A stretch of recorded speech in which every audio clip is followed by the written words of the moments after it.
Hello, Out Entrepreneurs. Rhodes Perry here, and welcome to episode number 26 of The Out Entrepreneur, a weekly podcast where I get to interview today's most inspiring LGBTQ bosses crushing it in business. On today's show, fellow podcaster and author Jeff Adams joins me from beautiful California. So, Jeff, thank you so much for being on the show. Are you ready to inspire fellow out bosses? Absolutely. Let's do it. Yes, I love it. So a little bit about Jeff. So when he is not working his day job as a regional director of project management for a tech services company, he's authoring books in the romance genre, as well as LGBTQ young adult fiction. And Jeff lives in rural Northern California with his husband of 20 years, Will. Along with Will, Jeff hosts the weekly show, Jeff and Will's Big Gay Fiction Podcast. Since 2016, Jeff's treated the writing as a business rather than a hobby, with a goal to have it be his primary source of income by 2020. So Jeff is definitely going to talk to many of us about the art and the beauty of the side hustle and trying to turn that into a fully functioning business. And I love your deadline, Jeff, of 2020. So excited to learn a little bit more about that journey and that adventure. Without further ado, can you tell us just a little bit more about your writing side hustle, your goal to make it your primary business, and what makes it all unique? A three-part question to get us going. I love it. So the writing, it's always been something I've done since, like, you could track it back into like middle school and 8th grade. And for a long time in college, I did some creative writing courses. Out of college, I actually worked along with a friend to create a literary magazine that we did in like 1999 because we both loved literature so much. And the First Line magazine actually still exists to this day, and it's now my friend's side hustle that he has. But I eventually broke off from that because I kind of wanted to pursue my own writing, and this was like in the middle 2000s. And by 2009, I was having some short stories published. Getting into 2013, I had my first novel published, and it was still kind of a hobby. And for me, there was a book that came out by Joanna Penn, who is kind of my writing guru in a lot of ways for how she runs her business. And she put out a book about the author entrepreneur. And in reading that, it was like, this is what I need to do. I need to stop thinking about it as a hobby and trying to write a single book a year and turn it into a business where there are deadlines for books and things have to happen on those deadlines. And I have to be serious about the marketing and serious about the rest of it to really turn it into what I hope becomes, the business that I do overall. Yeah, so it's really interesting that you mentioned Joanna Penn, which great last name, right? One of the things that's so interesting about turning writing into a business is really the marketing component, which I would imagine might be challenging for you. And one thing that I remember seeing more recently was the author of Chicken Soup for the Soul.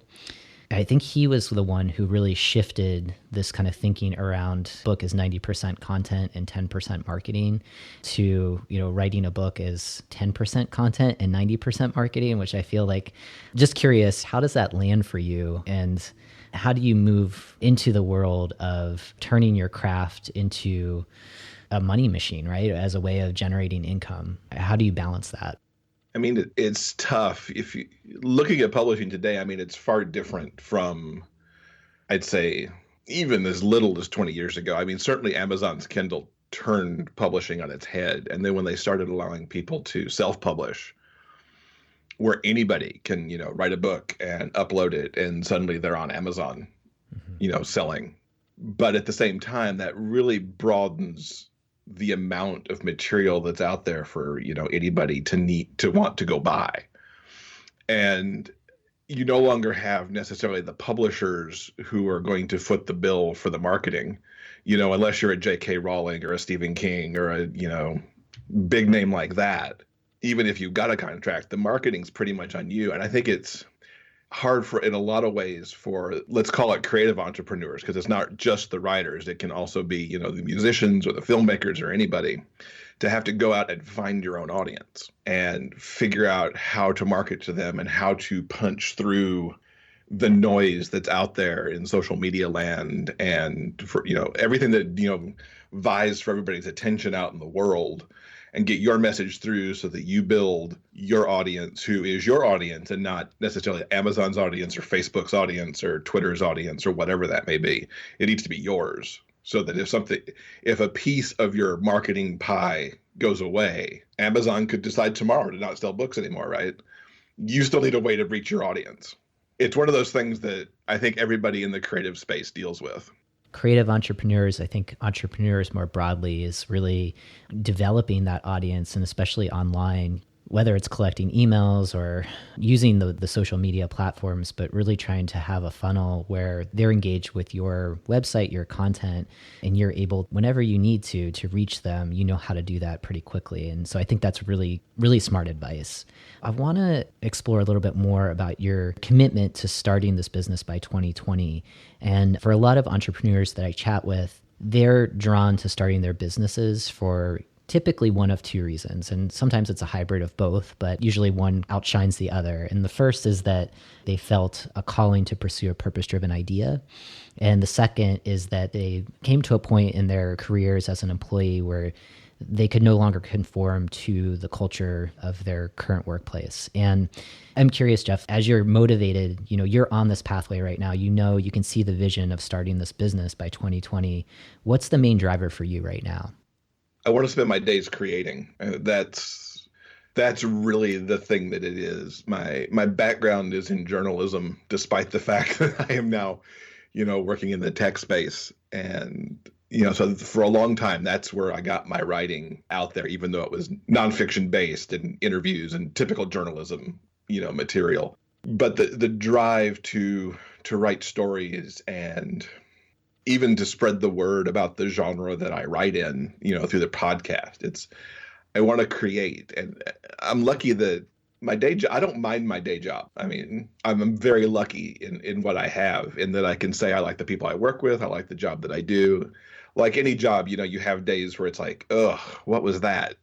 But by and large, it's a good job. And I could theoretically, keep doing it forever, but the drive to create is kind of the thing that makes me want to go this route. So it's what pays the bills. I love that you want to spend your days, your best working hours creating. In terms of that content, how important is it for you to put out your unique voice? The content that you're putting out, it's very clear that there's this purpose that's driving you. So when you're creating content, how are you hoping to change the world through that?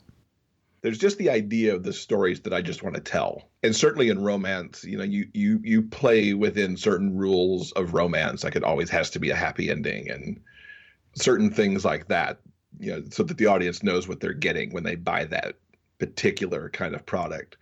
And I think being able to tell happily ever afters, especially in this day and age where there's so much uncertainty and so much discord in the world, I think being able to produce what could be called a comfort read is a good time, right? Oh, yeah. Because you kind of need that thing where you can just go turn your mind off, read this nice story, and move on. I think it's important to get gay and queer stories out. And I think that's one of the challenges, especially for the LGBTQ plus creative entrepreneur type, is because we've got a lot of stories to tell, and finding the audience for those in some cases is much harder.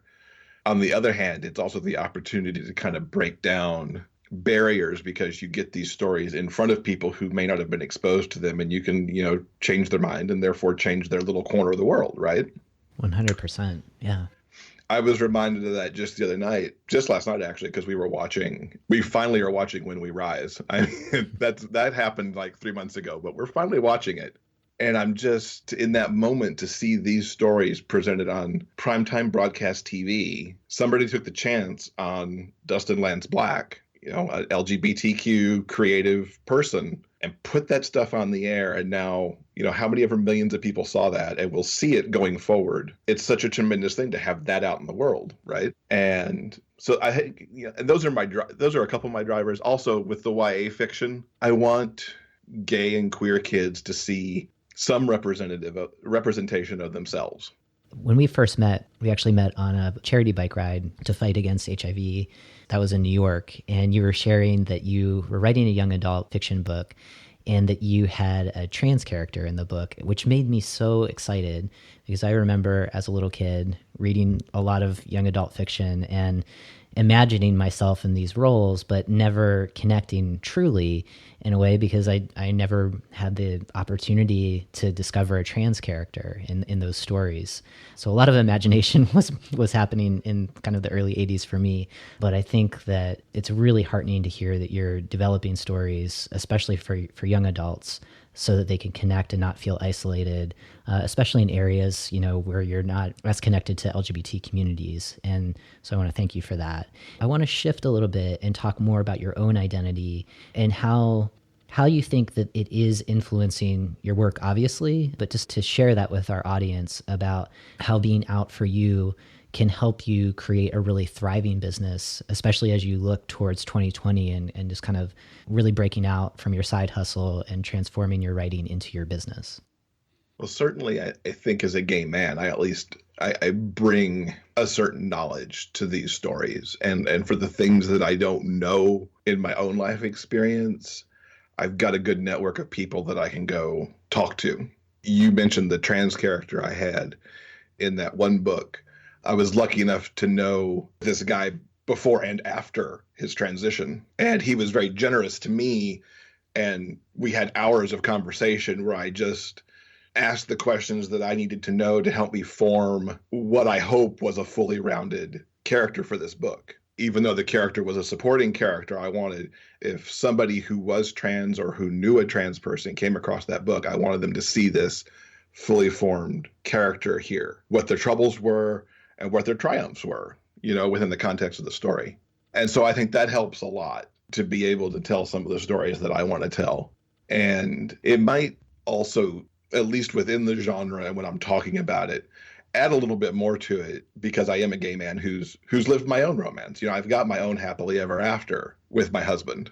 And so I think that also plays into it because romance, by and large, is written by and for women, which not everybody knows.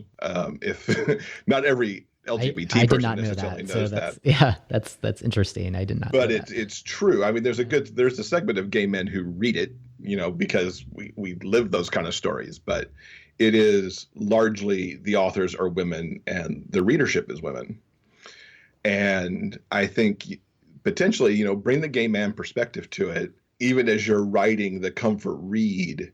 I think it brings that message to somebody who, if it's the first time they're reading these kind of stories, again, it can be one of those things that helps them, change their perception and go, wow, these are people. When you were starting out, I mean, you've had a lifelong passion of being a writer. You were talking about coming into your identity as a writer in the 8th grade.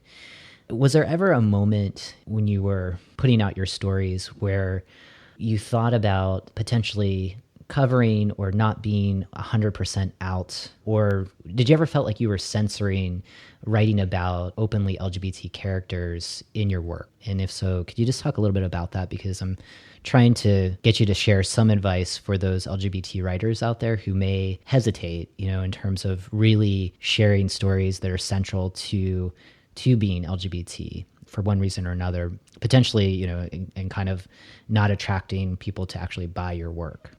Once I was out, and I'll admit I came out pretty late in my middle 20s. Mostly, I think I knew I was gay in high school, but I went to high school in Alabama in the late 80s. And, even if I fully knew it, I probably wasn't going to come out then. But since I've been out, I think I never hesitated to write a story that I wanted to tell. And I think that's important, really, as you said, for anybody to hear, whatever kind of creative entrepreneur you may be. The stories, I think, are going to be their best when it's authentically the story that you want to tell, whatever that is. If just because you're a queer creative doesn't mean you necessarily have to write a story that has any of those characters in it, if that's what your passion is. But I think if you try to quell what your mind and your soul wants to write or present, it's not going to come across right. The people who read it are going to sit there and go, something's not quite right here. And I think it's part of the challenge on my particular side hustle because I do write in these genres that are fairly small. And while there are certainly authors in the genre who do make the money to self-support, which is awesome, even if you look across authorship across the thousands, if not millions of books that are put out every year, it takes a lot to make a living as an author. It's not easy, by any stretch. But I think if I didn't follow my passion for what I want to write, I think I would either not find the audience for the book, or I would burn myself out and walk away from it. Because there is this idea among authors who want to make their livings that they should write to market, which, is where you're chasing whatever genre's got the money making in it. And, like right now, that's like sci-fi and mystery and straight romance. Right. And I think it goes back to what you were talking about, where you're actively building your audience. You know who your audience is. You can reach out to people within that audience and get a sense of what they want. And by following your passions and writing about what you know, you ultimately are attracting those folks that really are hungry to hear your stories and want more. That could be extended to entrepreneurs more broadly, and just really understanding who you can serve based off of what your unique value is, what your skills are, what drives you, where you find purpose. And I think all of this is great, and I'm really excited to continue the conversation. Right now, we're going to go to a very, very short sponsorship break. So for our listeners, please hang around, because when we come back, we're going to get the opportunity to learn more about Jeff and how he's transforming his side hustle into his full-time business. HR and diversity professionals. Are you struggling with engaging LGBTQ talent? Do you stay awake at night worrying about limiting litigation risks? Have you considered seeking support around these concerns, but just aren't sure where to turn? Look no further. Rhodes Perry Consulting offers you solutions with the Engaging LGBTQ Talent A to Z certification. This proven 4-week mentorship program delivers skills, offers support, and connects you with other professionals committed to transforming themselves and their workplaces. Learn more about this cutting-edge program by visiting rhodesperry.com and use the promo code RPC for a 10% discount. Take action and visit rhodesperry.com. Welcome back, Outbosses. We are now going into our bonus round, where we'll have the chance to get to know Jeff a little bit better, gain some insights on how we can be more authentic in our own work, and then learn one way that we can stay in touch with Jeff after today's interview. So Jeff, you're in the hot seat now. So are you ready for the quick fire questions? Fire away. All right, here they come. In one sentence for you, what does it mean to bring your whole self to work? It means never having to really censor anything I would want to say or a way I would want to behave, because I'm able to be my whole self. So I don't have to censor the words. From a true writer. No censorship, right? And I know that you're telling me a little bit about the writer's life and your schedule and getting up at like 4:30 in the morning. So I tip my hat to you, sir. But what is one personal habit, maybe in addition to getting up that early, that helps you master yourself and your writing and your business? The one key thing is to do everything possible to get rid of the distractions. Keep Facebook closed, turn the phone off, focus on the one task. Multitasking is really a myth. Yeah, I had a guest on the show, Nabil Idrisi, and he was talking about look at your to-do list and find kind of that one thing on the to-do list that you can dominate it, and get it done. And I think coupled with your advice on just kind of shutting down all of the distractions and just focus on that, pat yourself on the back when you get it done, and then maybe look at your Facebook for 10 minutes as a reward, or something like that. But really great advice. Kind of on the same theme, name one thing that you readily delegate in your business to stay focused on what you're good at.